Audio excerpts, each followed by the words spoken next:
On January 26th, 2011, this is Pulling You number 32, Part 2, Refinements for our Advanced Bridge Hands members. Thanks for coming back. I hope you enjoy this session. And we've got a lot of slides to go through here. I'd like to have some more time to get some hands-on, but with so much to cover, I'll try to, in the future, get some hands to play with. Let's go ahead and start with the slides. Okay, first off, let's take a look at the auction. 1 heart, 1 spade by opponent, 1 no trump. Well, this is the typical 8 to 10, maybe a good 7 points, and with 1.5, 2 stoppers. Okay, next up, how about if we rebid 2 no trump? Well, this promises 11 to 12 points and always 2 stoppers. And if we go all the way to 3 no trump, we're typically showing a good 12 to 15 points and no interest in going on further. Okay, the case of the long-running minor. Like the gambling 3 no trump, if any of you play that, that's where you might have ace, king, queen 7 times, little else on the outside. Well, let's take a look at that type of a hand from another perspective. It opens with opponent 1 heart. We now bid 3 hearts. Some kind of unusual auction here, isn't it? This implies we have a 7-card minor suit, headed by this ace, king, queen, kind of like that gambling 3 no trump. And it asks our partner to bid 3 no trump. So if our partner has the ace or a king in the opponent's suit, in this case it's the heart suit is what we're curious about, we're asking our partner to go ahead and bid 3 no trump. Here's an auction that came up in a Bermuda Bowl with Eric Rodwell and Jeff Mexroth playing against the Pakistanis. And here was the hand. It went 1 heart, and here was the hand that was held. Ace, king, queen, 10, 7 times, little else. The bid was 3 hearts. Partner said, yeah, I'll accept. I've got king 3 times in the opponent's heart suit. I've got some nice spades. I'm opening clubs, but I think that's probably partner's suit. Whoops, it wasn't partner's suit. It looked like it would have been, but it turned out it wasn't. They end up making a good auction and a good contract for a top score on that one. Okay, so it is a good convention if you understand it and like to play it. Next, 1 club by our side. An opponent goes 1 heart, and then 3 hearts by us. What is this? Well, jump cue bids require partnership agreements. They could mean different things to different players. Might be a transfer to 3 no trump with the suit, say, such as ace 3 times. We're not so sure if partners maybe got a queen doubleton. We want the lead coming to partner in that type of an auction. Or, for others, 3 hearts might be a splinter bid showing shortness, a singleton or a void, with trump support. In this case, it would be support for the club suit. 2 ways to play it. If there is an auction, though, that goes 1 heart, 1 spade, and we go 3 spades when our partner is open with a major, in that case, then yes, it's probably going to be a splinter. I don't think we're looking for 3 no trump when partner bid a major. So some of these specialized treatments tend to be where our partner has opened in a minor suit. Once again, requires partnership agreements. Okay, let's take a look at another auction. 1 heart by partner, 1 spade by righty, 2 spades by us. Okay, what is 2 spades? Well, 2 spades is invitational, typically with 10 or more points, and for many it shows heart support.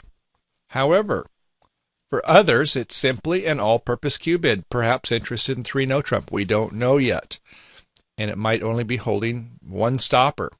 And in that kind of a situation, you don't want to bid some order of no trump. You may, at the next time around, cue bid spades again. Come around with 3 spades later, saying, partner, I have 1 stopper, but I'd like to have a little bit more. What do you think?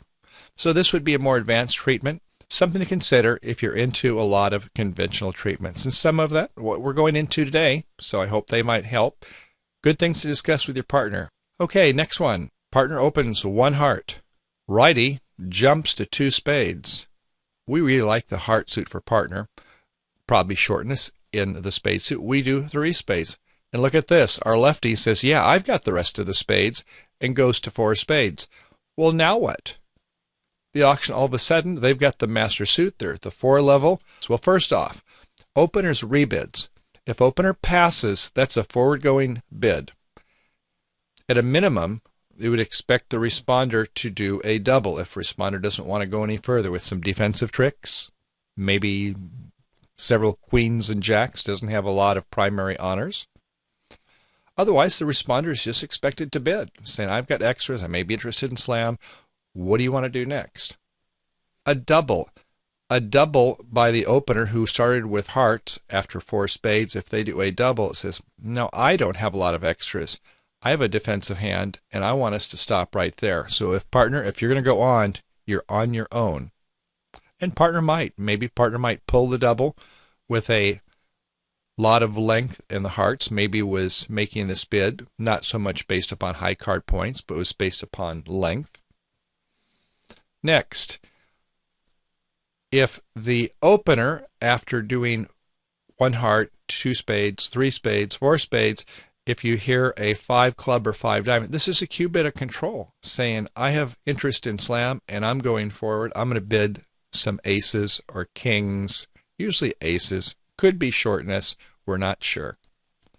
And if partner goes to 5 hearts, this is a general slam ask. Some partnerships like to play this where it says, partner, I want you to do 6 hearts if you have either the ace or the king of spades. Why that, you ask? Well, perhaps partner has a singleton king, and if the other partner has a ace, they both preempted, that king might be worth gold, even though it's a singleton.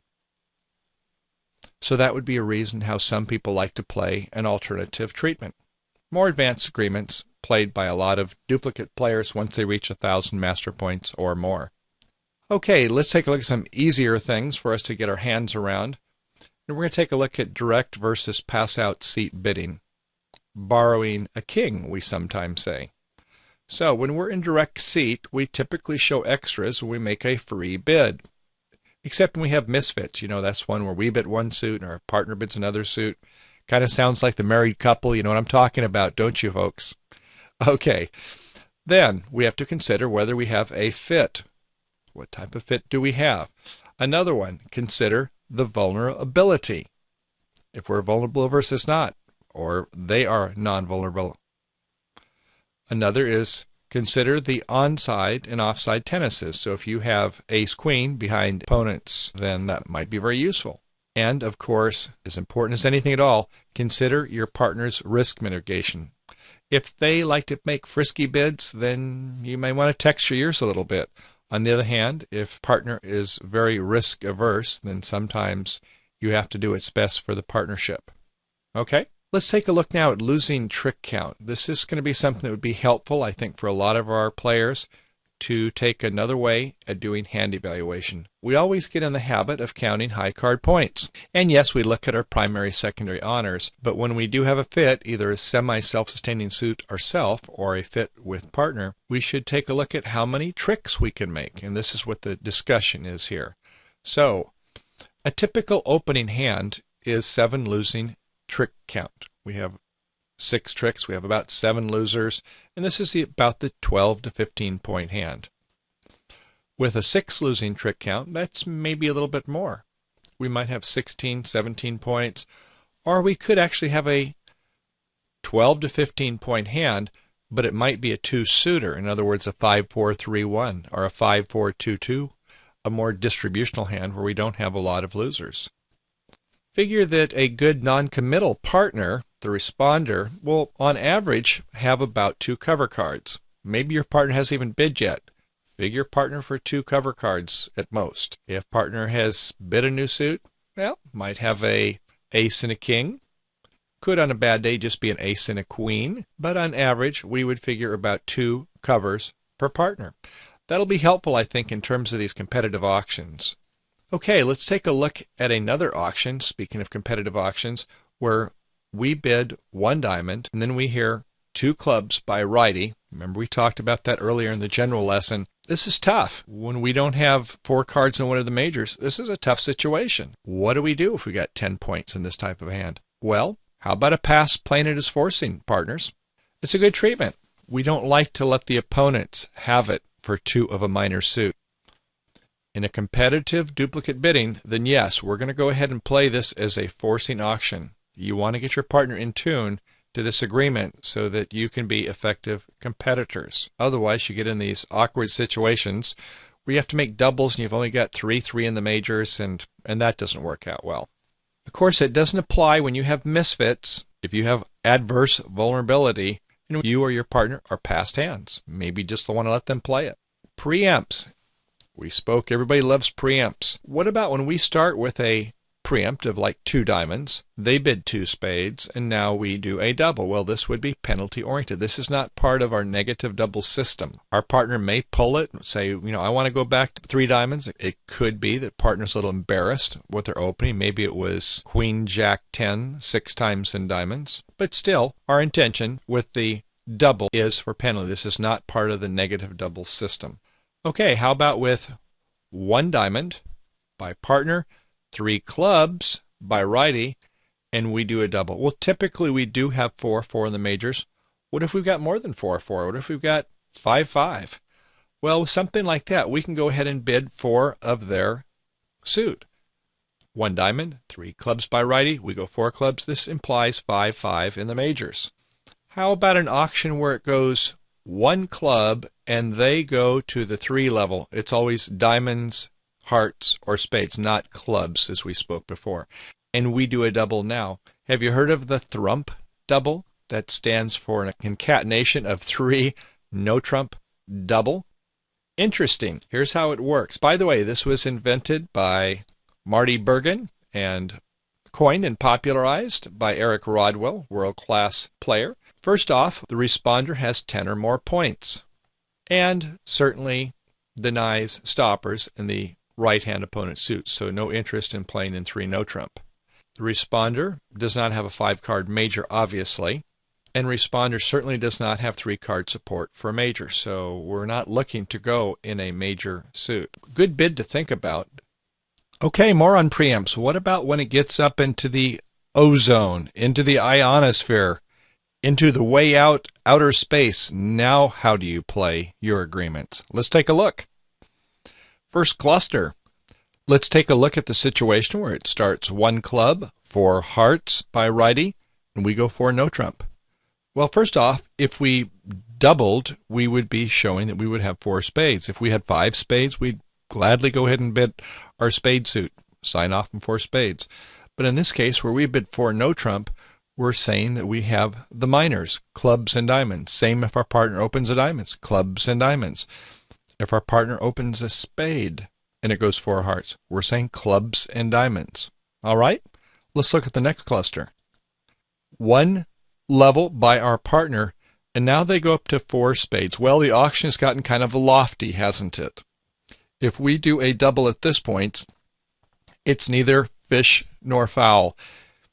We're showing cards, and it's a tendency to penalize, but our partner is going to have to make the final decision. They're trying to steal the auction. They're at the maximum 4 level, and partner has to make the best decision. This is a cooperative decision. Almost all the oxygen is out of the room, right? Okay, and the last cluster, a little bit different. Let's explore that. Our righty has gone to 4 spades. Our partner has opened a minor. And this time, instead of a double, we do 4 no trump. Well, we want to do a takeout. This is not 4 no trump to play, and it shows the unbid suits. Only works this way on the majors. Remember, in hearts, when they bid hearts, it tended to show the minors. But when you play against 4 spades, it shows the unbid suits. So if partners start with a club, we're showing diamonds and hearts. Great. We want to try and find that heart fit. And if they started with a diamond, we've got clubs and hearts. Once again, we're looking for the heart fit. Interesting. Okay, next. How about when the right-hand opponent doubles? No, sorry. Negative doubles are off in these situations. How about the situation where partner opens with a 1 level, diamonds, hearts, or spades? There's then a double, and we bid 2 clubs. Well, 2 clubs is just a play. It shows maybe 6, 7, 8, 9, 10 points, depending upon the length of the suit. But it's no interest in going any further. And although it's a 2-level bid, this is one of those rare elements where you can pass. Okay, opener. This is not a 10-point or more 5 and dime bid because righty has shown they have a full opening hand, a little exception to our normal rule. Next, 1 spade by partner, or another bid. Double by righty. If we do redouble, that shows 10 points. Denies support for partner's major. We do not have 3 spades. How about 1 club by the opponent? This is not by us this time. 1 club by the opponent. Our partner does the takeout double. Our righty now does a redouble, showing 10 points or more. And it's our bid. Well, if we do a jump to the 2 level, not in partner suit, what are we doing here? Well, we know that there's about 34, 35 points already between these 3 hands, right? Opening hand 12, 12 points here, 10 points or more here, not much here. So this would show a tendency to have a 6-card suit, maybe king, queen, 10 6 times, or a 5-card suit, ace, queen. Be nice if it was 10 5 times, just maybe ace, queen 5 times. And we're non-vulnerable, unless you have a strong propensity for pain. You know what I mean. Okay, next. Let's take a look at 1 spade, a double, and we go to no trump. What is this? Well, this is the Jordan convention. This is saying you have 3 or 4 card spade support. It's artificial enforcing. And why do you need this agreement? Because the other alternative would be 1 spade, double. If we went to 3 spades, the modern treatment is not invitational, it's preemptive.